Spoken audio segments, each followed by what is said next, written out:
Live. From high atop the battlements of Castle Curmudgeon, where we have got the Bangalores, if you have got the debt cord, good evening, Mr. and Mrs. America, and all ships at sea. Welcome to the Blast Radius. Good to have you with us tonight. And since it is the 7th of June, which makes yesterday the 82nd anniversary of history's most audacious amphibious invasion, here we present, for your kind consideration, Curmudgeon's Field Guide to D-Day. 10 stories from Operation Overlord that you may not have heard, but you may have heard some of them, so we'll see. June 6, 1944 is one of those dates that has become so famous, we already think we know it pretty well. We think we know the broad outlines. We know the Higgins boats crashing through the surf. We know Omaha Beach. We know the paratroopers dropping behind enemy lines. We know Eisenhower's famous order of the day. We know that D-Day was the beginning of the end for Nazi Germany. And because we know the ending, we tend to imagine that the story unfolded more or less according to plan. But in the event, it really didn't. The popular memory of D-Day often resembles a giant military machine functioning with clockwork precision. Hundreds of thousands of men moving exactly where they were supposed to move. Thousands of ships arriving exactly where they were supposed to arrive. Aircraft dropping troops exactly where they were supposed to drop them. The reality was considerably messier than that. Paratroopers landed miles from their intended targets. Landing craft arrived at the wrong beaches. Tanks sank to the bottom of the channel. Communications broke down. Entire units became mixed together in the dark. Officers were killed. Plans collapsed within hours of being written. In some places, Allied success was achieved not because the plan worked, but because ordinary soldiers and junior officers improvised when it did not. And yet somehow, despite all of that confusion, the largest amphibious invasion in human history succeeded. Today, I would like to look at 10 stories from Operation Overlord that illustrate just how strange, chaotic, tragic, courageous, and occasionally absurd D-Day really was. We'll meet a general who landed at the wrong beach and decided to invade France anyway. We'll meet a future Star Trek actor who nearly died from friendly fire, a Scottish bagpiper who strolled through machine gun fire, a handful of glider pilots who carried out one of the most daring operations of the entire war, and perhaps most importantly, we'll discover that one of history's greatest military victories was often held together by little more than courage, initiative, and a refusal to panic. Let's begin with an army of paratroopers that didn't actually exist. Number 1, the dummy paratroopers. One of the most successful Allied soldiers on D-Day was a man made of burlap. In the early hours of June 6th, while thousands of real American and British paratroopers were preparing to jump into occupied France, Allied planners launched one of the stranger operations of the war. They dropped hundreds of fake paratroopers. These dummies were officially nicknamed Ruperts. They were roughly human-sized, give or take, stuffed with straw or weighted materials and designed to look convincing from the ground, particularly in darkness. Some of them even contained explosives that would detonate after landing, helping to create the illusion that real troops had actually arrived. The idea was a simple one. The Allies knew that German commanders were already struggling to determine where the invasion would occur.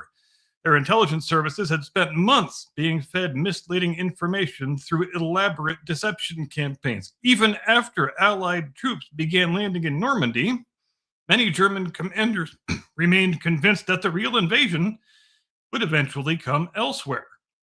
The dummy paratroopers were intended to make an already confusing situation even more confusing. As the fake soldiers descended across parts of Normandy, specially trained teams from the British Special Air Service conducted complementary deception operations. They played recordings of gunfire and combat noises. Explosives were detonated. Various tricks were employed to convince German forces that large airborne formations had landed in places where no such formations existed. And the effect was surprisingly significant.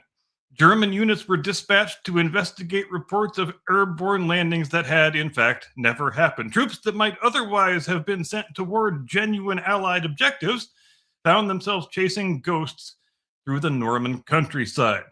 This may sound like something from a Hollywood screenplay, but it reflected a very basic truth about warfare. Information is often more valuable than firepower. The Germans had plenty of soldiers. What they lacked was certainty. Every report arriving at headquarters had to be evaluated. Was this real? Was that real? Was the invasion occurring here, there, or somewhere else entirely? The Ruperts helped ensure that nobody knew the answers to those questions. One of the recurring themes of D-Day is that confusion tended to favor the Allies. The invasion plan depended upon German commanders making decisions slowly and reacting cautiously. Every hour of hesitation benefited the men coming ashore on the beaches. And so, while thousands of brave soldiers fought and died in Normandy, a collection of stuffed dummies quietly performed one of the most successful deception missions of the entire war, which is not bad for an army made out of burlap. Number 2, the Pathfinders who got lost. The first Allied troops to land in Normandy were not the famous airborne divisions. They were the Pathfinders. Their job was extraordinarily important.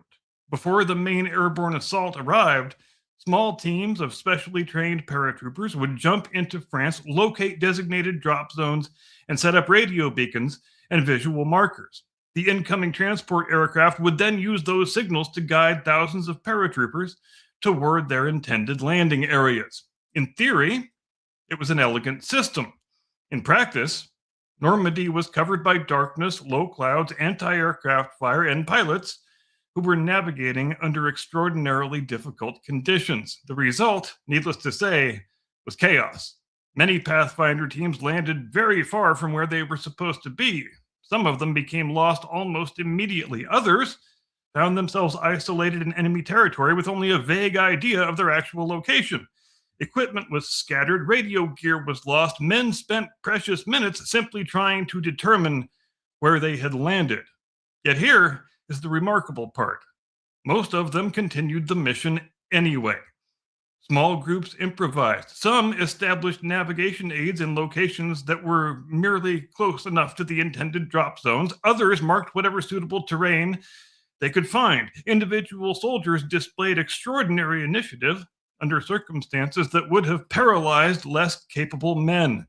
Even so, many of the incoming transport aircraft missed their intended targets entirely. Paratroopers from the 82nd and 101st Airborne Divisions were scattered across enormous areas of Normandy. Some landed in flooded fields and drowned under the weight of their own equipment. Others touched down miles from their assigned objectives. Entire units became fragmented.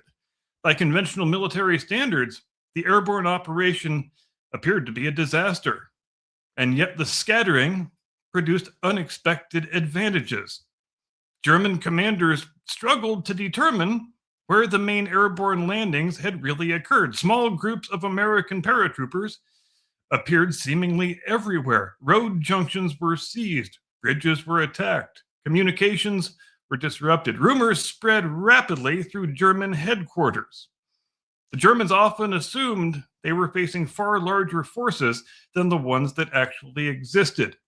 The historian Stephen Ambrose once described Normandy on the morning of June 6th as a battlefield where groups of soldiers from different units found each other in the dark and simply began fighting together. That wasn't how the operation was supposed to work, obviously, but somehow it did work. The story of the Pathfinders perfectly illustrates one of the central lessons of D-Day, and that is plans are important, but the ability to adapt when the plans fail is even more important yet. Number 3, the general who landed at the wrong beach. If you were casting this story in Hollywood, probably no one would believe it. The hero is a 56-year-old general with severe arthritis, a bad heart, a walking cane, and a very famous last name. His name was Theodore Roosevelt Jr. Yes, the son of the Theodore Roosevelt you're thinking of, the former president. And by 1944, Ted Roosevelt, as he was known to his friends, had spent most of his adult life trying to escape the shadow of his father's reputation. He had served in the First World War, built a successful business career, and then returned to uniform after Pearl Harbor, despite being considered somewhat old and somewhat infirm for active service. By the spring of 1944, Roosevelt was serving as Assistant Division Commander of the U.S. 4th Infantry Division, one of the formations assigned to land at Utah Beach. Most generals would have observed the assault from a command ship. Roosevelt insisted on going ashore with the first wave. His superiors objected. He was too old, too senior, too valuable. If anything happened to him, the political repercussions alone would be quite substantial. But Roosevelt persisted. He wanted to see the conditions for himself and to provide immediate leadership if things started going wrong. As it turned out, things did start going wrong almost immediately.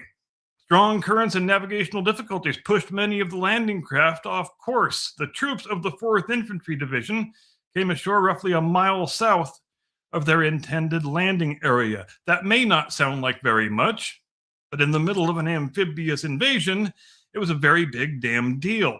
Entire plans had been built around specific stretches of coastline, naval bombardment schedules, troop movements, engineering operations, and inland objectives all depended upon units arriving where planners expected them to arrive. But now they were all somewhere else. Officers began trying to determine exactly what had happened. Roosevelt, he took a look around, assessed the situation, and then delivered one of the great understatements in the history of military conflict. He said, "We'll start the war from right here." With that, he began reorganizing the landing. Rather than wasting precious time attempting to shift thousands of men back to the original plan, Roosevelt adapted the plan to reality. He redirected units, coordinated movements, and helped maintain momentum during the critical early hours of the assault. His calmness proved contagious. Soldiers who might otherwise have been rattled by the navigational error saw a general standing in the surf under enemy fire, walking with a cane, and acting as though the entire situation were merely a minor inconvenience. The result was one of the most successful beach landings of D-Day. Utah Beach suffered far fewer casualties than the planners had feared. By the end of the day, American forces had pushed inland and linked up with airborne troops despite beginning the invasion at the completely wrong locations. For his actions on June 6th, Roosevelt would receive the Medal of Honor. Sadly, he would not live long enough to enjoy it. Just over a month later, after the Normandy campaign had been largely secured, he died of a heart attack in France. Eventually, he was buried at the Normandy American Cemetery.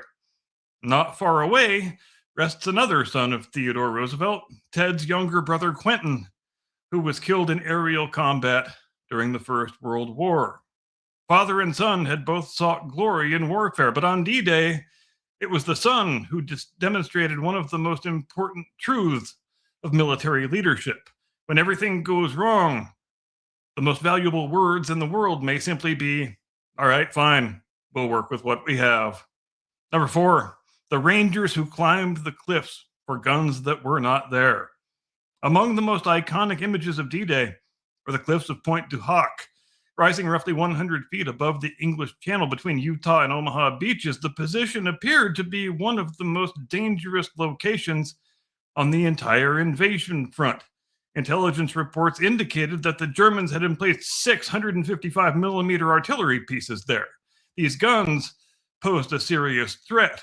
If they remained operational, they could potentially fire upon troops landing at both of the nearby beaches. Allied planners concluded that the battery had to be eliminated as quickly as possible. The assignment went to the 2nd Ranger Battalion under Lieutenant Colonel James Rudder.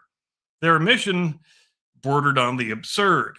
They were to land beneath the cliffs, scale the vertical rock face under enemy fire using ropes and ladders, seize the position, and destroy the artillery. Seems simple enough, except for the part about climbing a cliff while people are shooting at you. The Rangers reached the base of Pointe du Hoc amid rough seas and navigational delays. Some of the landing craft arrived late. Much of the equipment was lost. Ropes became tangled. Enemy fire swept the approaches. Then the men began climbing. Using ropes launched by rockets, extension ladders borrowed from the London fire brigades, and sheer determination, the Rangers fought their way upward. German defenders hurled grenades and opened fire from above. The Rangers kept climbing. Within minutes, they had secured the crest of the cliff. And then they encountered a bit of a problem. The problem was the guns weren't there. The concrete emplacements existed. The fortifications existed. The position itself was exactly where Allied intelligence said it would be. But the artillery pieces had been moved. At this point, lesser troops might have declared victory and sat around waiting for further instructions. But the Rangers didn't do that. Small patrols pushed inland to locate the missing guns. Eventually, they found them, hidden among some hedgerows several hundred yards away. The weapons were intact and operational, although they were not currently manned. The Rangers destroyed them using thermite grenades. Only then did the mission truly begin. For the next 2 days, the battalion found itself largely isolated atop the cliffs. German counterattacks struck repeatedly, ammunition dwindled, casualties mounted, communications became sporadic. Of the roughly 225 Rangers who began the assault, fewer than 100 remained capable of fighting by the time their relief arrived, and yet they had held. The story of Pointe du Hoc is often remembered as a dramatic cliff climbing operation, and it certainly was that. But the most important lesson comes afterward. The Rangers achieved their objective not because the intelligence was correct, but because they adapted when it was not. The plan had called for them to destroy artillery inside the battery, but reality required them to hunt down artillery that had apparently vanished. Once again, D-Day rewarded initiative more than it rewarded obedience. The men at Pointe du Hoc understood that distinction rather perfectly. Number 5, Bill Millen and the bagpipes of war. Most military organizations spend considerable effort teaching soldiers how not to attract the attention of the enemy. Bill Millen's job description was somewhat different. Millen was a Scottish piper serving with the British commandos under Simon Fraser, better known as Lord Lovat. On the morning of 6 June 1944, as Allied troops prepared to land in Normandy, Millen received instructions that were both clear and rather deeply alarming. He was to play the bagpipes, not after the battle, but during it. Now, this may strike you as a questionable tactical decision, and it struck Millen that way too. British Army regulations dating back from the First World War had largely discouraged pipers from performing in combat theaters. Experience had demonstrated that men carrying musical instruments tended to attract enemy fire with unfortunate consistency. Millen pointed this out to Lord Lovat, and the Lord's response has become rather legendary. The regulations, he informed the piper, those regulations apply to the British Army, but we, he explained, we are Scottish. This was not a particularly convincing legal argument, but it was difficult to debate with a brigadier carrying a rifle and leading his commandos into battle. And so Bill Millen played. He played his little heart out. As the commandos landed on Sword Beach and moved inland, the skirl of the pipes echoed across the battlefield. Millen marched through shell fire, machine gun fire, and general chaos while performing traditional Scottish tunes. Imagine being a German soldier on that particular morning. You've spent months preparing for an Allied invasion. You wake up to discover that the largest amphibious assault in history has begun. Warships are bombarding the coast relentlessly. Aircraft are screaming overhead. Thousands of enemy troops are pouring onto the shore. And through all of this comes a man in a kilt, casually walking around playing the goddamn bagpipes. It must have seemed really quite surreal. And remarkably, Millen survived. Years later, German veterans reportedly told him they had seen him during the battle, but they deliberately refrained from shooting, not because they admired him, not because they feared him, but rather because they assumed he was freaking insane. And there is a certain logic to this. If someone is strolling through an active battlefield playing the bagpipes, one might naturally conclude that the normal rules no longer apply. Millen accompanied Lord Lovat's commandos as they advanced toward Pegasus Bridge, one of the key objectives of the British airborne operation. There, in one of the most remarkable moments of D-Day, the commandos linked up with the airborne troops who had captured the bridge during the night. Throughout it all, the piper kept on piping. Military historians sometimes struggle to explain courage because courage is difficult to quantify. We can measure the range of artillery, we can count casualties, we can calculate logistics, but how do you measure a man who voluntarily walks through machine gun fire carrying nothing but a set of bagpipes? Perhaps you don't. Perhaps you simply acknowledge that every great military operation contains individuals who behave in ways that defy ordinary explanation. And Operation Overlord had many such heroes. Only one of them went into battle carrying sheet music. Number 6, Jimmy Doohan's longest day. For millions of people, James Doohan will always be Scotty from Star Trek, the miracle working engineer, the man who could coax another 20% out of the engines while informing Captain Kirk that doing so would almost certainly destroy the ship. But long before he became a television icon, Doohan was a young Canadian officer who landed in Normandy on D-Day at Juno Beach, and he very nearly died there. At the time, Doohan was a lieutenant in the Royal Canadian Artillery attached to the 14th Field Regiment. On the 6th of June, he came ashore with Canadian forces as part of the Allied assault on the Normandy coast. The Canadians had been assigned one of the more difficult sectors of the invasion. Like the Americans at Omaha and the British at Sword, they faced mines, obstacles, machine gun positions, artillery fire, and all of the general unpleasantness that accompanies amphibious assaults. The fighting was extremely fierce. Doohan later recalled that his unit came under heavy enemy fire as it moved inland. At one point, he personally shot 2 German snipers who had pinned down the Canadian troops. So far, so heroic. But then came the truly dangerous part, and that was nightfall. Military history is full of examples demonstrating that darkness is often more frightening than combat itself. Men become exhausted, communications deteriorate, rumors spread, every shadow looks suspicious. On the night of June 6th, Doohan was returning from a reconnaissance mission when a nervous Canadian sentry challenged him. And what happened next took only a matter of seconds. The sentry opened fire. Several rounds struck Jimmy Doohan. One of them hit his leg, another hit his hand, and one severed his right middle finger entirely. A fourth bullet struck him in the chest, and that last wound really should have ended his life. Fortunately for Doohan, he happened to be carrying a cigarette case in his breast pocket that he had been gifted by his brother. The bullet hit the metal case first, dramatically reducing its energy and preventing what would likely have been a fatal wound. Thus, one of the future stars of science fiction was saved by a pack of cigarettes.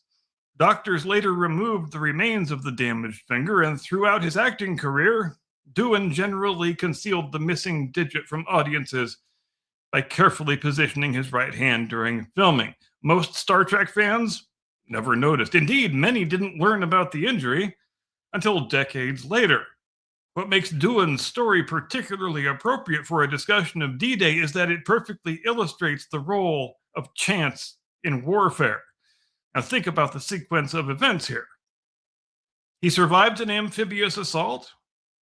He survived lots of withering enemy fire. He survived the hazards of moving inland through occupied territory. And then he was nearly killed by a member of his own side. Military planners spend years preparing for major operations. They calculate tides and weather conditions and ammunition requirements, fuel consumption, and troop movements. What they cannot calculate is whether an exhausted sentry will mistake a friendly officer for a hostile enemy. The history of D-Day contains countless examples of courage, and it also contains countless examples of luck. James Doohan experienced both of those within a single day. Had events unfolded only slightly differently, Star Trek would have needed to find someone else to tell Captain Kirk that the engines can't take much more of this, Captain. Number 7, Pegasus Bridge and the most accurate landing of the war. Much of D-Day was characterized by total confusion. The capture of Pegasus Bridge, on the other hand, was characterized by the exact opposite. If the airborne drops demonstrated what happens when plans go sideways, Pegasus Bridge demonstrated what happens when everything goes exactly right. Shortly after midnight on the 6th of June, 6 British Horsa gliders crossed the Normandy coast carrying troops of the Oxfordshire and Buckinghamshire Light Infantry under Major John Howard. Their objective was simple to describe and extraordinarily difficult to accomplish. They were to capture 2 bridges, one over the Caen Canal and another over the River Orne, before the Germans could manage to destroy them. These bridges were very strategically vital. If the Germans retained control of both, they could launch counterattacks against the eastern flank of the invasion beaches. If they destroyed them, Allied forces would face serious obstacles in moving troops and equipment inland. The bridges, therefore, had to be taken intact, not bombed, not shelled, but captured, and captured quickly. The chosen method was rather audacious. Instead of parachuting nearby and marching to the objective, the British would land their gliders almost directly on top of it. And keep in mind what that means. The pilots would be navigating at night over enemy territory without engines, aiming for a tiny landing zone bordered by trees, ditches, and German defenses. Missing by even a modest distance could doom the entire operation. By 12:16 a.m., the first glider had touched down. It came to rest approximately 50 yards away from the bridge. The second and third gliders landed moments later, and their precision was really quite astonishing. Some historians have described it as one of the greatest feats of military aviation that happened during the entire war. The troops immediately stormed the objective. The fighting itself was brief, but fierce and very violent. German defenders were caught largely by surprise. Within minutes, the bridge had been secured.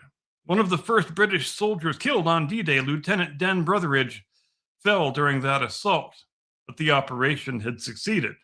The bridge remained intact. For several tense hours afterward, Howard's men held the position against the possibility of a German counterattack. Then, later that morning, they heard a peculiar sound approaching from the direction of the coast. It was the sound of bagpipes. Lord Lovett's commandos had arrived. Marching toward the bridge was Bill Millen, still blowing away on those bagpipes. The link-up became one of the most celebrated moments of D-Day. For the airborne troops who had spent the night wondering whether relief would arrive, it was a very welcome sight indeed, or perhaps one might say, a welcome sound. Pegasus Bridge serves as a useful counterpoint to many other stories from D-Day. Elsewhere, the plans unraveled, but here, the plan worked almost to perfection. But even then, success depended upon extraordinary courage, skill, and initiative from a relatively small number of men. The largest invasion in history often hinged on groups small enough to fit inside a handful of wooden gliders. Number 8, the tanks that disappeared into the sea. And one of the most heartbreaking stories of D-Day involves a weapon that was supposed to save lives. Instead, it vanished beneath the waves. In preparation for the Normandy invasion, Allied planners developed a remarkable collection of specialized armored vehicles intended to solve specific battlefield problems. Among them was the duplex drive Sherman tank, usually called the Double D. The concept was ingenious. A waterproof canvas screen could be raised around the tank's hull, allowing it to float. Propellers powered by the tank's engines would then propel it through the water and toward the shore. In theory, infantry would receive armored support almost immediately after making their landing. The tanks, they would simply swim ashore. The British tested them with great success, and under suitable conditions, the vehicles performed surprisingly well. Unfortunately, Normandy on June 6th was not operating under suitable conditions, particularly at Omaha Beach.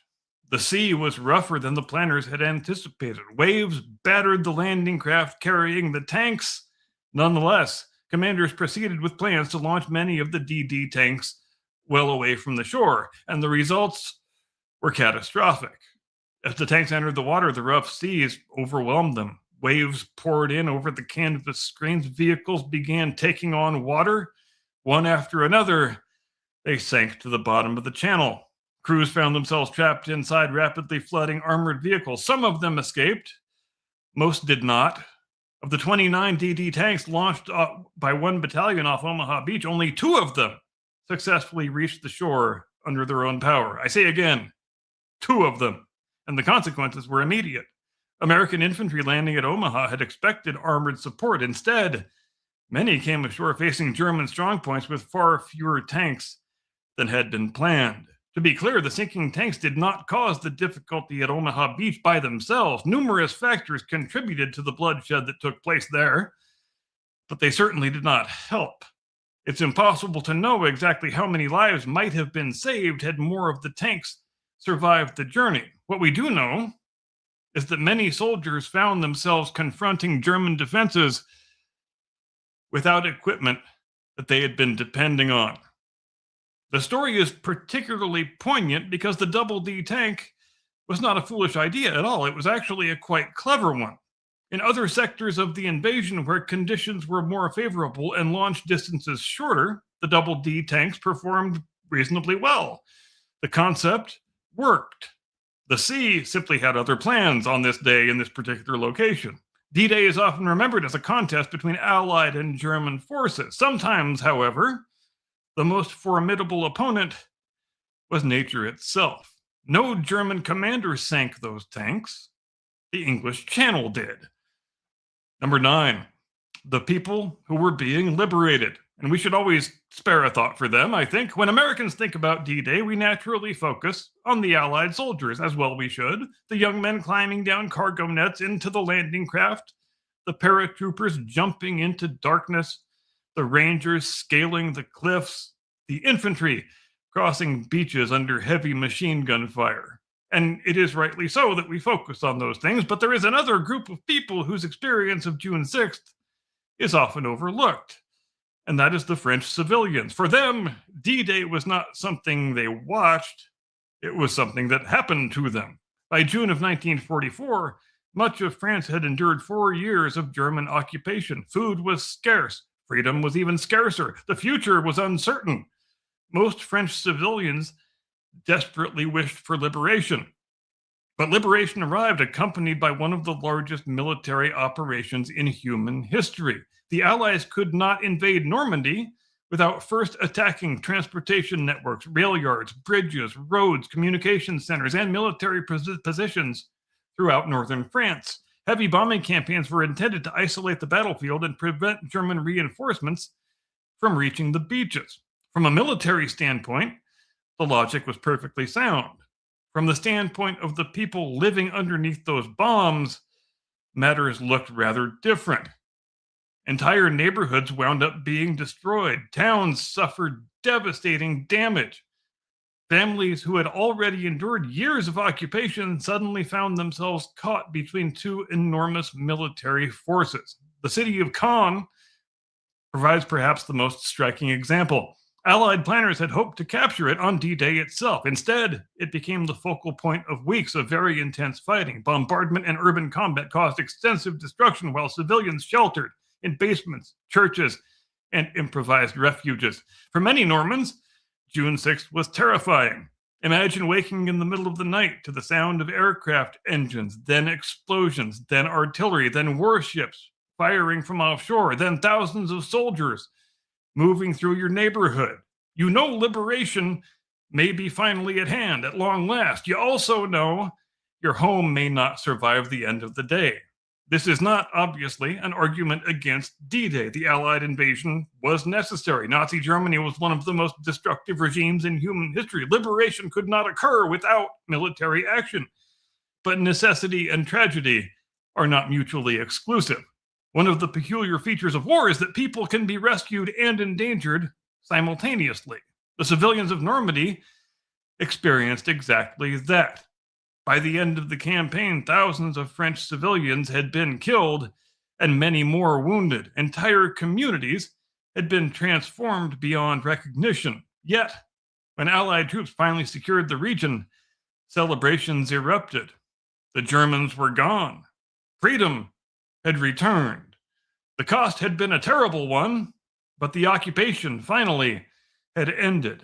The story of Normandy's civilians reminds us that military history often focuses on armies while overlooking the people who happen to live where the armies decide to do their fighting. For them, D-Day was not a chapter in a history book. It was the day when their world exploded. Number 10, the field marshal who wasn't there. Now, if you were writing a novel about D-Day, an editor would probably tell you to make this part a little bit less convenient. One of Germany's most capable field commanders and tacticians was not at his headquarters when the invasion began. Field Marshal Erwin Rommel had gone home. Now, to be fair, he wasn't taking a vacation. Rommel commanded German Army Group B, which was responsible for defending pretty much most of northern France. He had spent months warning German leaders that the coming Allied invasion was going to be decided within the first few hours. Once the Allies established a foothold ashore, he argued, Germany's chances of throwing them back into the sea were going to diminish dramatically. In retrospect, he was, of course, absolutely correct. Unfortunately for the Germans, the system under which he operated was not designed for rapid decision making. On the 5th of June, weather forecasts suggested that conditions were too poor to launch an invasion. Many senior German officers concluded that no major operation was imminent. Rommel decided to travel to Germany, partly to visit his wife on her birthday and partly to discuss military matters with senior leadership. But then the weather changed. The Allies had identified a little tiny brief window of opportunity, and overnight, Operation Overlord had well and truly begun. As reports started arriving, German commanders faced a fundamental problem. Was this really the invasion? Or was it yet another in a series of deceptions? Remember, the Allies had spent months convincing Germany that the main invasion was going to occur in the Pas de Calais. Even after troops landed in Normandy, some German leaders remained highly suspicious. Perhaps this was merely another diversion. Perhaps the real attack was still going to come elsewhere. This uncertainty showed decision-making at precisely the moment when speed mattered the most. Compounding matters further was Adolf Hitler's command structure. Certain armored reserves could not be moved under any circumstances without Hitler's personal authorization. During the crucial early hours of June 6th, Hitler was asleep. His subordinates were reluctant to wake him. This sounds absurd because it was absurd. Yet dictatorships often create exactly this kind of paralysis. Everyone fears making the wrong decision, so nobody makes any decision. Many hours passed. Requests moved up and down the chain of command. Arguments occurred. Clarifications were sought. Meanwhile, Allied troops continued pouring onto the shore. To be clear, D-Day did not succeed simply because Rommel happened to be away from his headquarters. The invasion succeeded because hundreds of thousands of Allied personnel executed an extraordinarily difficult operation under very dangerous conditions. But the German response illustrates one of the recurring lessons of history. Competent organizations can function when leaders are absent, but rigid organizations struggle even when the leaders are present. As the day progressed, German commanders gradually realized the scale of what was actually happening. By then, however, the Allies had established themselves in Normandy. The opportunity Rommel had feared losing was now gone. For all the drama of D-Day, one of its decisive battles was fought not on a beach, but inside headquarters, where officers struggled to determine what was happening and who was authorized to respond to it. History often celebrates bold action, but it should occasionally remember the consequences of hesitation as well. Now, if you've noticed a pattern in these stories, that's probably not an accident. A great many things went wrong on D-Day. The fake paratroopers were supposed to create confusion. The real paratroopers actually got confused. Pathfinders landed in the completely wrong places. Theodore Roosevelt Jr., he also landed in the wrong place. The Rangers climbed a cliff to destroy guns that wound up not even being there. The Germans struggled to determine whether the invasion was real. The Canadians accidentally shot one of their own officers, and he wasn't the only one. The sea swallowed tanks that were supposed to support the infantry. Even the man playing the bagpipes through a combat zone was technically acting in violation of regulations. This is not usually how we imagine history's greatest military operations unfolding. We prefer stories in which brilliant plans are executed flawlessly by disciplined professionals. Reality tends to be a bit more untidy than all that. The truth about Operation Overlord is not that everything worked. The truth is that just enough things worked. And when they didn't work, somebody made the necessary adjustment. A pathfinder improvised. A junior officer took the initiative. A pilot landed exactly where he needed to. A commander made a decision without awaiting instructions. A group of soldiers continued the mission after discovering that the original plan no longer applied. Military historians often debate which factor was most important on D-Day. Was it logistics, air power, naval power, intelligence, industrial capacity, or something else?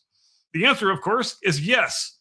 All of those things mattered. They mattered a great deal. But behind every statistic stood human beings making decisions under conditions of great uncertainty. What ultimately carried the day was not perfection, it was resilience.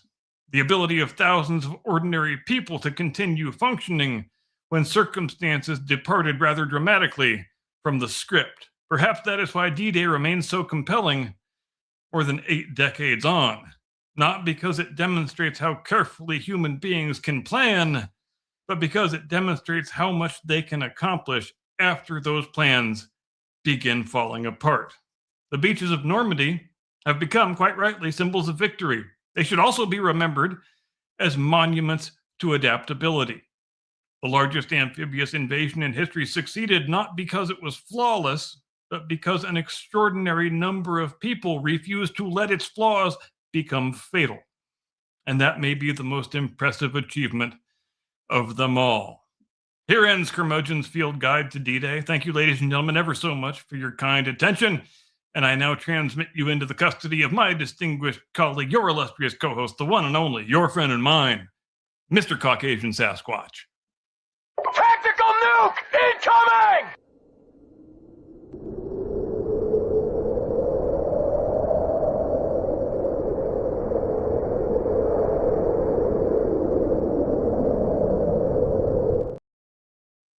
You get your ass on the beach, and I'll be there.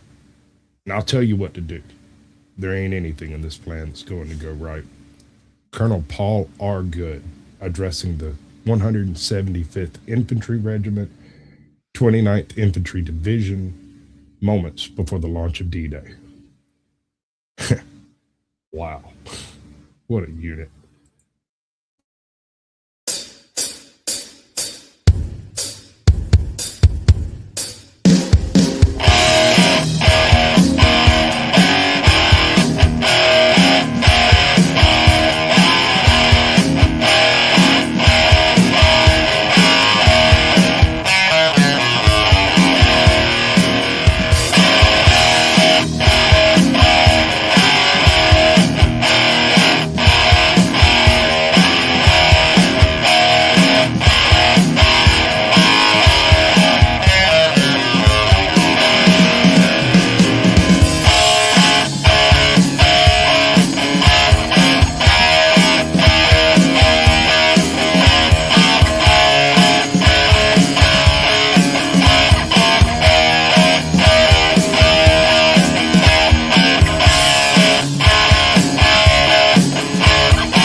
Good evening, ladies and gentlemen. That's us playing the intro halfway through the show. Sorry. It happens, bro. There's nothing wrong with it. I was just thinking, for the middle of the show, that's a little bit long. we're gonna have to trim that up a little. We'll play it at the end. You, the monologue got away from me. It happens sometimes. You're good, bro. You're good. You know what actually happens like that a lot. when I start writing about World War II. Sometimes it happens. Sure. But actually, I want to let me do the thing. I'm doing the thing. Hold on. All right. Good evening, ladies and gentlemen. Welcome to the Blast Radius. Tonight, we're largely going to be covering various stories of D-Day and its immediate aftermath. Primarily because, damn it, there's just so much interesting crap that went on there. The dead guy who convinced them they were going to freaking land at Calais. Wasn't he like a prisoner or some crap? Some poor bastard that died in a cell somewhere. I can't remember. The body. The English officer that wasn't. Yeah, well, shit. I always forget that guy's name. I remember the name of his fake identity. That was Right. William Miller, I believe. Yeah, William Miller. Bill Miller. Yeah. Now I need to look up Operation Mincemeat so I can remember the names. I can't ever remember the name of the operation, and that gets me every time. But I want you to stop and think. I want you to put yourself in this young German private's position. You're laying there. It's 2:00 in the morning, and some asshole with an SS death's head on his freaking chest kicks open the fucking door and starts screaming, "They're coming! They're coming!" It's an invasion. You wake up. There's freaking airplanes screaming overhead, and you go outside. You suit up. You grab your gear. You run out, and it's 3:00 in the morning. Then it's 4:00 in the morning, and bombardments are happening, and everybody's like manning their post in the wall, and freaking airplanes keep coming and going, and motherfuckers are falling out of the goddamn sky, and then the fog rolls in the dawn. Crack of light, you know they're landing on the beach, and then you hear the craziest bastard ever playing the bagpipes and having a nice stroll on the beach. Yep. Why duck? Yeah. If you're going to be playing bagpipes, there's no point in dodging, ducking, nothing. There's nothing you could do. The very last time bagpipes appeared on the battlefield was that day. Wait. And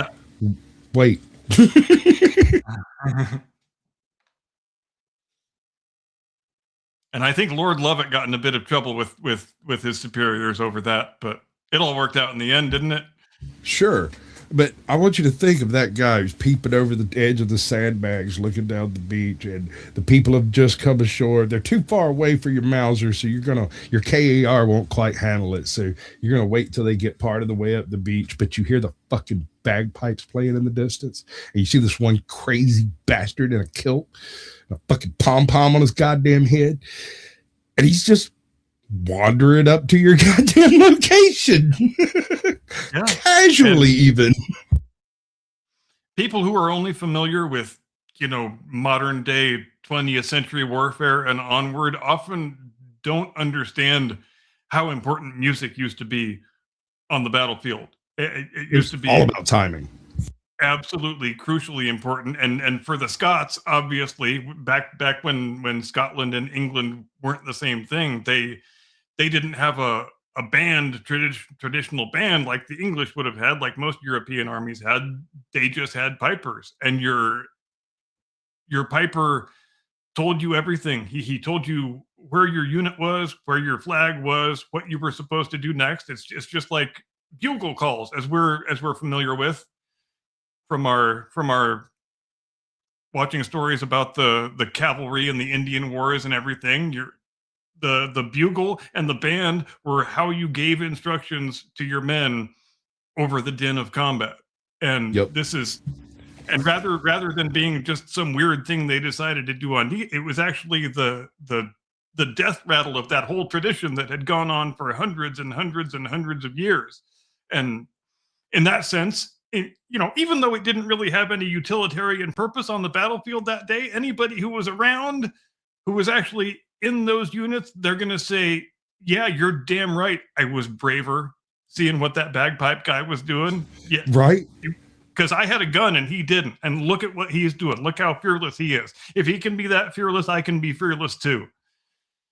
Exactly. And this actually goes across several different branches of military service in that aspect. Chaplains who wandered across the beach giving dying soldiers the last rites without ever ducking their head.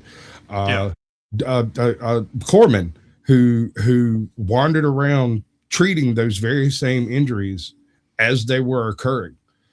You see a little bit of it in some of the old war films, but I really seriously doubt that gives us a true flavor of what it was like. One of the best quotes I ever heard come out of Omaha specifically was Omaha Beach. He was part of the second wave, and he came in. This was one of the Higgins boats that on the second wave, this was their second full trip. The front door had sprung a leak. And so as it's coming ashore, it's literally taking on water. And so the driver gives the order to bug out. He basically orders everybody to dip 5 loads of water out of the Higgins boat and then go over the side, because I'm not opening the door and I'm not staying here. And so as he's pulling up, the front of the boat drags the ground. Everybody bails a handful of water and it floats, and then they jump out and he bugs the bunk out. The guy jumps out, catches one of those goddamn big ass I-beams that were set up to stop the tanks, cracks him right upside the head, sinks like a fucking stone because he's got a BAR and 50 pounds of rations strapped to his left testicle. Right. Hits the bottom, pulls out his bayonet and starts trying to cut at the webbing to get the thing off of his leg. Right. And he gets it cut loose. And it doesn't let go of the bag that he's trying to get loose. It lets go of another soldier that had landed on top of him, and he had gotten tangled in it and just grabbed the wrong web. Luckily, as soon as he cuts that loose, he shoots straight to the top, catches hold of the thing that just slapped him in the head. He's all cross-eyed, can't tell what's going on, has no idea what happens. And at that moment, he realizes that if hell exists on earth, this is surely where it's at right now. And a really horrifying number of men never even made it onto dry ground that day. They drowned under the weight of their own equipment. Right. You know, hundreds and hundreds of them did.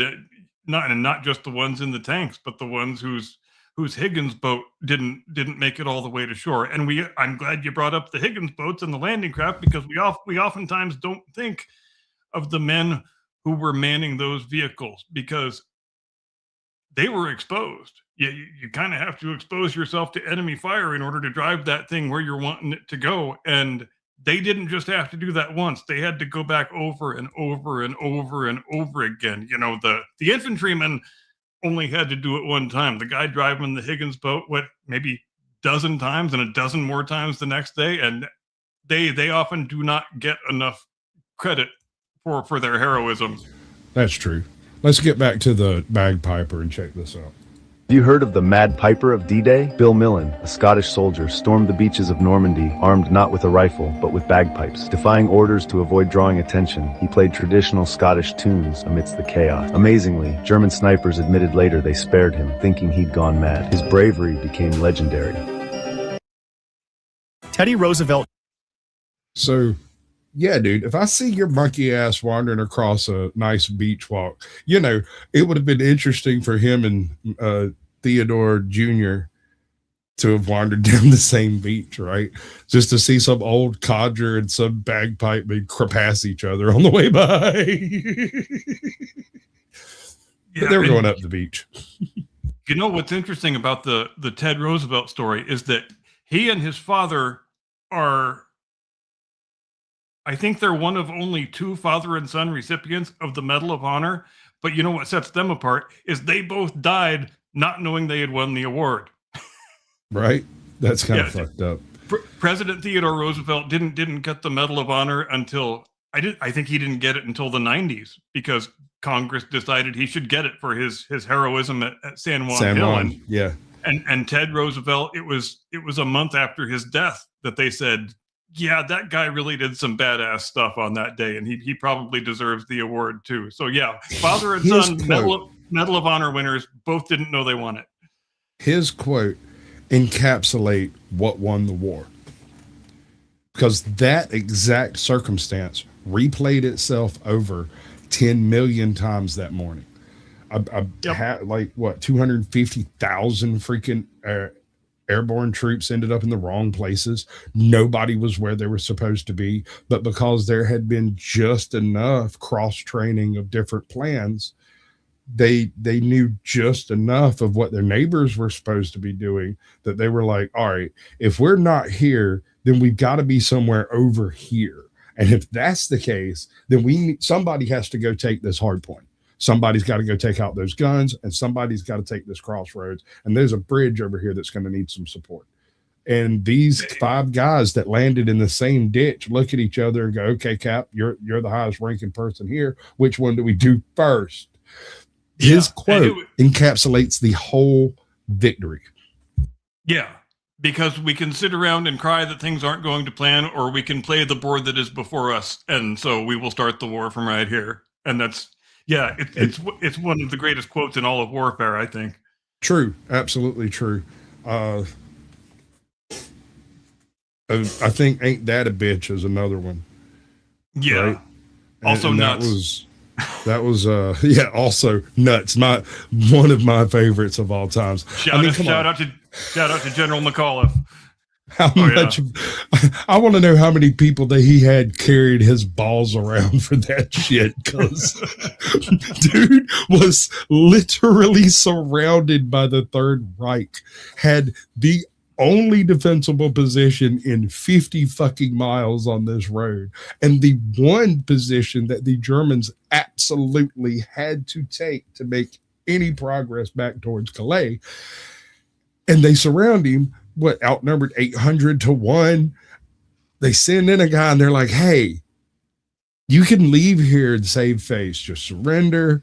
We'll treat your men real good. We got some great little camps over here. We'll keep you in till the end of the war. We're going to push y'all right back into the sea. Oh yeah, and they wrote a very polite, letter demanding surrender. They said, "You men have fought really very valiantly. We admire you very much, but how about let's stop this needless effusion of blood? We all know who's going to win here, and it's not you, it's us. So let's stop beating around the bush. Let's all go have a drink together and celebrate our heroism." And he writes back, nuts. and can you imagine the German high command sitting there, and they get this message? And they look at each other. They're like, there's probably 3 people in that room that were American. No. There's at least one guy in there that went to an American finishing school. You know this, man. Over a quarter of the German officers spoke English. I mean, half of them were educated in America. Some of them went to West Point. I mean, just wow. And nuts. And the German guys the true German guys look around at each other like, what the fuck's that supposed to mean? And the one that was trained in America goes, that's not good. Not good. And the way it actually came about was he was just, when he said the word nuts, when he said it the first time, he wasn't actually intending for that to be his written response to the demand for surrender. He was mostly just expressing his own exasperation. He was saying, he was saying, well, shit, what am I going to do? And then his executive officer decided, why not just go with the first thing you said? I think it works as well as anything else. We both know we're not going to surrender, so just let me write fucking nuts on the page and we'll send it back to him. It'll be great. I mean, and that's what they did.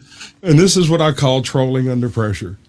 I don't know who passed that one, but that was an absolute genius move, because it delayed them from attacking because they argued over what the meaning was, right? Yeah, it's one of the guys thought it was a request, that he wanted nuts there when they surrendered. So one guy was like, "Yes, go get this guy some fucking nuts." So they're like, "What are you talking about?" Like, go get he wants nuts. Go get him some fucking nuts, man. He'll give up the position. I don't think that's what that means. The unwritten part of the sentence is, this guy has gigantic nuts. Nuts. Absolutely. I need a couple men to help me carry around my nuts. But back to the paratroopers for a moment, which you were correct to mention, and I want to just give them another brief shout out, because I think most people don't understand how shambolic that part of the operation was when the 82nd and the 101st dropped in on the night before. Some of them in gliders, some of them dropped from regular old aircraft. but the landings went so very badly that I'm not sure if a single unit actually remained intact on the ground. Many of the units that actually wound up completing those objectives contained men from the 82nd and the 101st. Some of them didn't even have any officers present because all of the officers had been killed. But you know what? They did what Ted Roosevelt did. They played the board that was before them, and they worked with what they had, and they got the fucking job done. And God bless them for it. I read a collection of letters home from soldiers in high school, and I can't remember the name of it, but it was like from Germany with love or something like that, from Swaziland. I don't remember. Anyway, there's a whole bunch of different stories. Some of them wilder than others, and one of my favorites was about this dude. He jumps on Normandy behind. Was supposed to land somewhere outside of Calais. He ends up over by some fucking board town. He doesn't even recognize it. It was so far away from his drop zone that he'd never heard of the town. But there was this one private who apparently grew up in the area. He's like, no, I know exactly where we're at. We need to go over here, take this place out, then we need to go do this. But he's a captain. He's supposed to take command of this situation. And he's so far off the board, none of his equipment, none of his maps or anything are accurate. And he's got this one private who's like, nah, man, I got this. So he immediately promotes the guy over everyone else that's there. And it's like, listen, this guy's an old country boy from here. Whatever he says goes. I don't even speak French. And from there, they end up executing 5 almost flawless hits on a bridge point, which the crossroad was last, a bridge point, 2 guns, a machine gun nest, all of which they took from behind by surprise, by the book, exactly as would be scheduled out, flawlessly. No losses until they took the crossroads. And it wasn't taking the crossroads that they experienced losses, it was holding it. Because as they were holding it, Germans are trying to go places and do stuff, and they just keep wandering the fuck up. And so they've run out of their ammo and are now using captured German weapons to try to hold this hard point. And by the way, they weren't expecting to be holding this crossroad at all. So when they took it, they took out the MG-32 that was covering it for the Germans. So suddenly they're there, and all they've got is a bunch of like MP-38s. And so they come up with this plan. They slam every single MP-38 they've got full of freaking ammo, load up every magazine they can find, stack them up on top of all the stuff around, and then all 7 of them run from location to location in the crossroad, just basically randomly spraying fire, while the 2 injured guys are laying on the ground loading more magazines as fast as they can. It's a thing we today call an improvised explosive device. Right. Yeah. And they're go ahead. You have I was going to ask you if you had something you wanted to throw in there. Well, I was going to mention something about the maps, because I think a lot of people lose sight, though it has to be borne in mind. This is 1944. There is no Google Maps where you can go to grab an up-to-date street grid of these places you're going. The maps they were working with were mostly 1930s road atlases that were the most recent they could get, because it's not like you can go into Occupied France and get yourself a road atlas. You've got a certain amount of aerial reconnaissance, but not that much and not that great, because if you're flying over occupied country, so obviously you're going to get shot at. That limits the quality of photographs that you're able to get. So many of their objectives that they were designed to take didn't look very much like the 10-year-old maps that they had been given that were the best thing they had to work with. And that just added to the potential shambolicness. It was another potential single point of failure that could have made the entire thing go sideways, but they overcame it just like they overcame every damn other thing. They formed ad hoc units with different people from different divisions, sometimes no officers. They just went and got shit done. It's time to go We'll start the war from here. We will start the war from here. It is time to get shit done. We'll work with what we have from where we are. Get her done. There's a Yep. reason why Americans say that, goddammit. It's true. All right, so I'm going to transition a little bit to a different story. The Pegasus Bridge, folks. Now, I want you to imagine the horror stories you've experienced in the military up to this point. They got your food wrong. They got your bunk wrong. They got your sex wrong. They got your haircut wrong. They've got your training wrong. They've got you on the wrong beach, in the wrong boat, with the wrong people, at the wrong place, at the wrong time. Nothing has gone right. Pegasus Bridge crew lands. They come out. They have no idea how horribly the rest of the war is going. They run up, take their position, move, take the next position, lock down. Nothing happens. Now, I don't know about you, but that's about the time I start getting the heebie-jeebies in the word, bro. Like, everything has executed flawlessly. What, are they going to drop a nuke on us in a second? Like, what's going on? And that's another element of uncertainty that you're introducing into the equation, because if you're a unit and you're supposed to link up with another unit, you have no idea if that unit you're supposed to link up with even exists still, or if it does exist, what its operational effectiveness is, what their losses might be, if they're ever going to arrive at all. So what do you do? Do you wait for the link up, or do you assume the link up isn't coming? Because it's not like you have very good radio communication here, because let's be honest. In this case, almost none of the answers you need, you have access to in terms of planning what you're going to do next tactically. In this case, their orders were to take the bridge, hold it at all costs. There is no help coming if you lose that bridge. The bridge is the help that's coming. So don't lose it, because they won't turn right there if there's no bridge there. So if that bridge goes, you're walking home through enemy occupied France. Good luck. Their point was to hold the bridge. So the only way they get help is if they do it. And so they did. But it was, like I said, went off without a hitch. And every single one of those guys were freaking the frick out. Right? Absolutely. And as I mentioned in the monologue, the piloting skill of the guys who flew those gliders and landed them basically on a postage stamp at night, right next to the bridge they were supposed to take, the skill of those men absolutely cannot be overstated, because that's about as badass as it gets. Those gliders, bear in mind, they are made of wood. You've got no engine. You've got no lights on the goddamn thing. You are placing yourself in God's hands when you even fly a glider at night in the first place, much less a glider with 20 guys in the back that you have to land on a certain individual spot. Yeah. I know a pilot who says that mission never happened.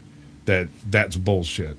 That there's no way that many things went right in the military. It is impossible. That is propaganda. Don't believe it. And I'm like, I don't know, dude. If you throw enough spaghetti at a wall, eventually something's going to stick. And that's kind of what D-Day was. Right? Yeah. And really the Pegasus Bridge operation was the one thing in the whole Operation Overlord that went absolutely flawlessly, just the way they drew it up. Everything else, not so much. And I bet you, if you went to the guys that were there and did it, and you got them a little bit drunk and hit them with some pentothal, they might tell a little bit of a different story of it not going quite so flawlessly, and that there were problems, but they overcame them and decided just not to mention them later.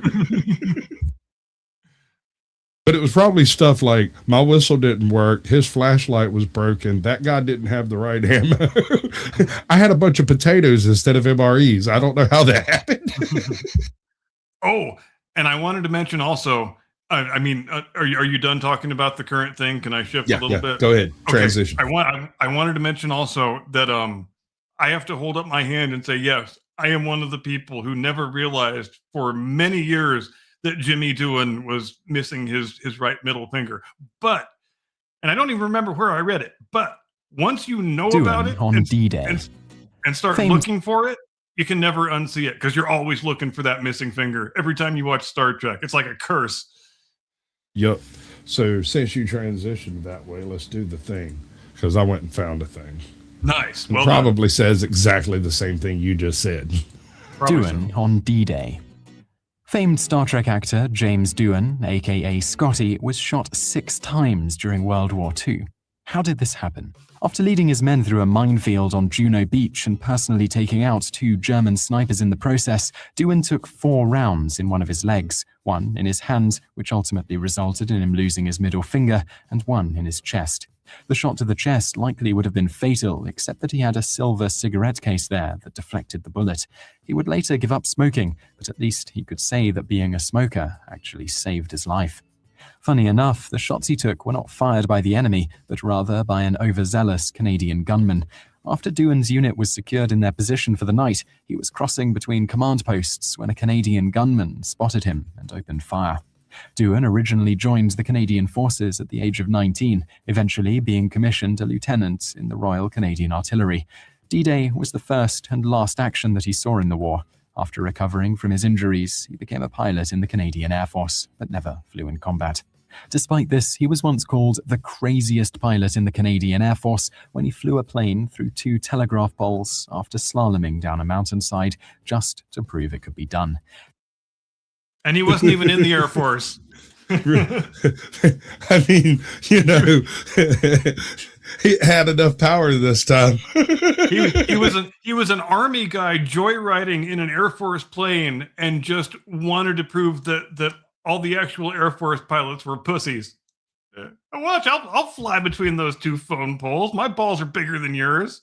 And that's a pretty badass story. What he did was he looked at that guy and he says, "Hey, how many times have you been shot? Give me the stick." Yeah, exactly. And that, I think I mentioned to you backstage before the show that Doohan friendly fire nighttime story reminds me, obviously, of Stonewall Jackson at Chancellorsville, because that's the exact same manner in which he met his death. He was reconnoitering the battlefield with his staff and was coming back, and some jittery sentry just opened up on him, and there goes your commanding general. Good job, idiot. Congratulations. You won the war for the North. So proud of you. And I don't mean to intimate that there's any chance the ultimate outcome of the war would have been differently, but certainly in the short-term strategic situation, obviously it was a major loss for the Confederates. And it's kind of a fun counterfactual to imagine that Charlottesville that Chancellorsville incident not happening and Jackson being present at Gettysburg. What does Gettysburg look like if General Thomas Jackson is present? Chew on that one. Well, the second half would be different because the charge would have never taken place. Yeah, you probably don't have a Pickett's charge, because Jackson would have shut that shit down. He would have said, "What the fuck are you thinking, Pickett?" Yep. It would have been a slow, drudging march across that fucking cornfield, dude. It would have been bloodiest shit you ever saw. Oh, God, that is nightmarish. Yeah, I mean, Jackson's greatest strength as a tactician was audacious movement without suffering catastrophic loss. Right. He was probably the best general in the war as far as that aspect of generalship. And when he went down and was no longer around, and we're not talking about a Confederate army that has an unlimited supply of manpower. They certainly could not afford the effusion of blood that they wound up suffering at Gettysburg, which almost certainly would have been less severe if Jackson had still been around. I mean, that battle probably might look very, very different than the way history records it. It might be a fun thing to do. It might be a fun thing to do an entire counterfactual video about, as a matter of fact. I'm sure somebody already has, but it still sounds fun. I say we go find somebody who's done it, and then we pick apart what we think about what they did. I like that. All right, let's transition a little bit further. Snorkel tanks and the funnies. So the Sherman tank was essentially the Swiss Army knife of motorized combat. What was the guy's name? Doolin? No. He had a weird name. The Hobart? funnies. All yeah, the Hobart's Hobart funnies, funnies. yeah. That's right. Yeah. Okay. So this guy invented a funny for every possible, and when I say funny, it's an odd tank with odd capabilities. Some I of know. them had flamethrowers, some of them were super armored, some of them were floating, right? Some of them were mine destroying tanks, some of them were road layers. There were bulldozer tanks and freaking snowplow tanks. The Mine Destroyer is my favorite one of the Hobart's funnies because that is what a goddamn brilliant design that is. You just take a tank, put a scoop on the front of it, you know, like you use for a front end loader, and then put a spool on it, spin the spool, put a bunch of chains on the damn thing, just drive it along the beach, and it blows up any mines that happen to be there. And the personnel inside the tank are perfectly fine, no danger whatsoever. And that's exactly the kind of out-of-the-box engineering thinking that wins wars. You want a guy like that on your side when the war starts because he is going to come up with ideas that, you know, he's not bound by the same traditional thinking that many of your other engineers are going to be bound by. He's going to come up with ideas that are going to be scoffed at and laughed at by a lot of his colleagues. But you know what? They're going to work. They're going to save a lot of lives. They're going to help you win the damn war. And every single one of Hobart's funnies materially contributed to the war being won. And he's really an unsung hero, in my opinion. I agree. And I don't know how unsung he is. Everybody knows his name that checks at any extent into World War II. It's true. You can't go through much of it without coming across at least one of Hobart's funnies. Wasn't he also involved in the dam bomb? The dam busters, yes, I believe so, yes. Yeah, the bouncing bomb. That is one of the most genius applications of physics on Earth. I know. And as far as applying it to a war, Jesus, monkeys, and Joseph, listen, here's the idea. Here's what we're going to do. We're going to take 1,000-pound bomb. We're going to put it in the belly of a big ass airplane. We're going to put a 2-stroke engine in the belly of that airplane too. We're going to spool that fucker up to 1,000 RPMs and drop it from 900 feet at the river mouth of the lake. That bomb is going to bounce across the top of the lake, hit the dam, stops or slow down spinning just enough so that when it hits the water, it buries itself 30 foot deep, 50 foot deep, 100 foot deep, hits the bottom and fucking detonates under the dam as if you pulled a pin at the perfect location. And all of this is not done through timing. It's not done through anything except when this bomb stops spinning, it blows up. Yeah. And That's also the invention of that, as I'm sure some of the people watching us are already aware of this, but the invention of that, you know, water bouncing bomb that they wound up destroying that dam with, that was actually the second option they came up with, because the first option had resulted in the death of Joseph Kennedy Jr., Jack Kennedy's big brother, the guy who probably would have been president if he had survived the war instead of Jack Kennedy. But the original plan was to load up a B-17, you know, with as much goddamn high explosive as you could pack into the thing, and you would lock it onto a collision course with the dam. The air crew, there would only be 2 air crew in there. They would parachute out of the thing, and then unmanned, it would crash into the dam and hopefully explode with enough force to destroy the damn thing. But unfortunately, on the day Kennedy was doing one of the test runs, the thing decided to blow up when he was still in it, when it wasn't planned to blow up. And so there went Joe Kennedy Jr. And then they opted to go instead with the bounce bomb thingy. Which is genius and absolutely applicable to the circumstance. And a much better there's idea another than one. The first one. Yeah. Have you ever heard the phrase "send up the balloon"? Mm-hmm. Do you know where that phrase derives from? Tell me. All right. So right after World War II, actually, it was kind of come up with during World War II. The physics of it was put together, but no airplanes existed to actually pull it off at the time. And so, and during the whole Cold War era between World War II in Korea, we had a bunch of spies over in Red territory over there. And it was decided by the War Department to figure out a way to extricate spies from behind enemy lines with super secure, nobody ever know about it. And they came up with this idea. It was a briefcase that had a radio signal that would only go something like 20 miles or 10 miles or 2 miles or something like that. And the way this worked was, before they would leave wherever they were extricating themselves from, they would send out whatever signal they're supposed to send to say, look, I'm coming out. I need to be picked up. Pull out all the stops, jerk my ass out of here. I have really desperate information that needs to get to somebody who knows what the fuck to do with it.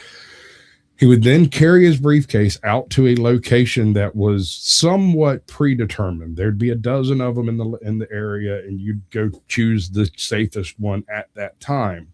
And then the only sign that you existed in that place was when you opened the briefcase, a red balloon would be in there. You would fill it full of helium, attach it to a wire, and float the balloon up.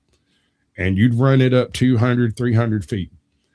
And that wire would carry a radio signal to an airplane that was flying in the area, specifically waiting to find that red balloon. And as soon as the balloon got up high enough for the airplane to catch hold to it, it would turn and focus in, because it had a radio on both ends of the wings, and it could tune in on exactly where that wire was at. It would then fly 12 feet above the red balloon so that the hook would catch the wire. When it hit the balloon, the wire would wrap around the hook really fast, and it would cinch as soon as it caught in the cleats that were built into not a hook, but a weird little L-shaped, like, it looked like a wheelbarrow hanging off the back of but it was specifically designed to tangle this fucking wire, not tie it, not connect it, but tangle it, literally just tangle it. And then the guy on the ground is wearing a really heavy duty safety suit that is Velcro strapped, 5-point harness with the whole lanyard and everything hooked up to it, and a big ass backpack. And the backpack didn't have a parachute in it. It didn't have none of that shit. It had 155 foot of fucking bounce cable, so that when that airplane snatched your ass off the ground at 215 miles an hour or whatever the hell they were going, it would stretch out enough that your mouth didn't fall out of your asshole on the way out. And it would go boing, boing, boing, boing, boing. And then they draw you in. They do a weird little turn so that they could reach back with a hook and catch it and start pulling you in. And things like this, the types of inventions that we're talking about right now, are the exact reason why technological advancement is so much accelerated during times of war, because you find yourself confronted with engineering problems that wouldn't exist in any other non-war context, and you have to find a way to solve them. And oftentimes the method that you use for solving them winds up leading you down the path to a really cool thing, some invention that you wouldn't otherwise have had any reason to think of. And so both of the world wars were like that, as far as a 5-year period, and there's probably 25, 30 years of technological advancement that are stuffed into those 5 years, especially with airplanes during the First World War. The First World War starts, powered flight is a thing that barely even exists. By the end of the war, 5 years later, we've got 4-engine bombers already. We're already well down the path toward the way airplanes would look in the Second War, and then the Second War accelerates that even again. Aerial reconnaissance in the First World War was an absolute game breaker. Yes, absolutely, because generals had been wishing for thousands and thousands of years to be able to have a bird's eye view of the battlefield and to form their strategy and tactics accordingly. And I guess you could, there was a little bit of balloon reconnaissance in our Civil War and the Crimean War and various, other European wars in the second half of the 19th century, but it isn't until powered flight in the First World War where you really get to exploit that effectively. And when you're not sending guys up with big ass box cameras to photograph the battlefield. They're shooting pistols at each other. That's the way a dogfight looked in I was fixing to 1914. say. It was two guys shooting pistols at each other. An asshole that carries grenades with him and tosses them out as he's going over the lines. Yeah. Because what a dick. Yeah. Aerial combat was completely improvised as they went along. And It's a little funny. It's not funny at all. This is diabolical. but it is kind of funny. But then it only takes what, 2 years after that before Hugo Vickers invents the interrupter gear that enables you to shoot a machine gun through your propeller blades. That obviously changes everything. Two things happen. 2 years. That's 24 months. It takes us to get from shooting pistols to each other to fully modern air gunnery. And that's amazing. From Amelia Earhart to Erich von Richthofen. Wait, did I get that wrong? Manfred von Richthofen. Who's Erich von Richthofen? Fuck. You're right. You're right. I knew that. I knew it was wrong when it came out of my mouth. It didn't taste right. It did not taste right. Manfred does not taste like Erich. Right? That's true. And something else to keep in mind as far as the D-Day invasion is concerned. This was a very strange war. I find difficulties finding anything related to an analogy to the Second World War. I don't know of any war where a military ensconced into combat on one continent that ended on another continent, right? Like, that's wild. Well, it's really two wars that coalesce into one when you get right down to it. But it's not. It is, but it's not. It's two wars for the Japanese and the Germans. It's one war for the Americans, because as soon as Germany wraps up over there, a third of those people get shipped west, east, depending on how you look at it.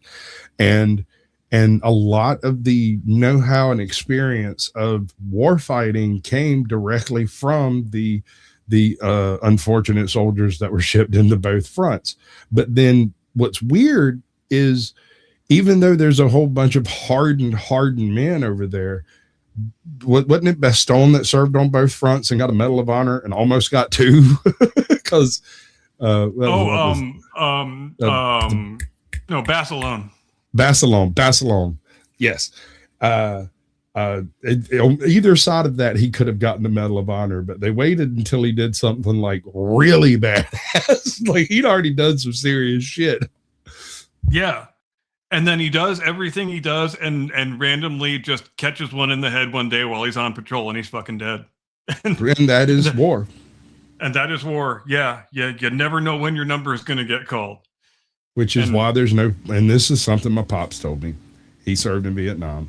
And he told me, he said, son, if you ever end up on a battlefield, civilian or military, there is 0 point in worrying about whether you're going to live or die. You'll never find out. So your best bet is to accomplish the mission before they get a chance to kill you. You go you do the mission, do nothing else. Because you're going to be the last one to know you got killed anyway. Yeah, you might not ever find out that you died. Yeah. And he told a very maudlin story about a couple of buddies of his that, or I say buddies, they were in like the same division, but not the same group. And apparently they were fucking around with hand grenades. Oh dear. Yeah. And it was listed as a training accident when it was all said and done, but really they were basically kind of pranking on each other. And one of them accidentally pulled the pin, and it was kind of an oh shit situation. When you're in a room with no windows, where do you throw it? If you throw it in the other room, you kill 30 people. You look at the guy you're fucking with and go, damn. There's a reason why they say close only counts in horseshoes and hand grenades. That's true. Sometimes mortars.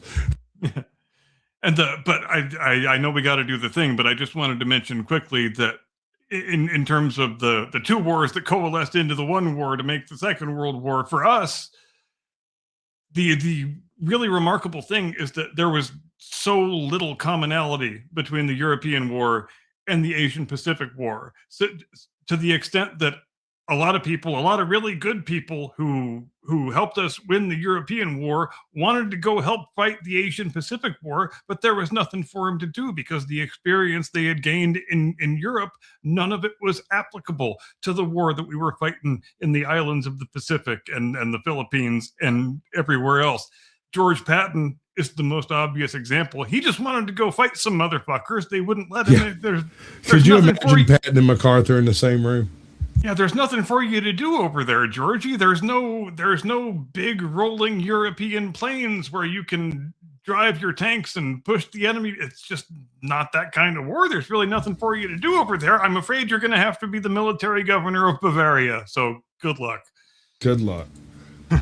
Ladies and gentlemen, thanks ever so much for joining us here on the Blast Radius tonight. Hope you enjoyed the very long and unwieldy monologue. I sure did have fun writing it. Sorry if it was bit too long and unwieldy, but I bet you don't care because my co-host doesn't care and I don't care either. We hope you have a great tomorrow and a day after that and a fascinating, edifying, satisfying remainder of your week. We will see you back here next Sunday night, 8 Eastern, 5 Pacific. As we always do, we will have some more fantastic stuff to talk about. Take care. See you next time. Do not comply. Get off my lawn.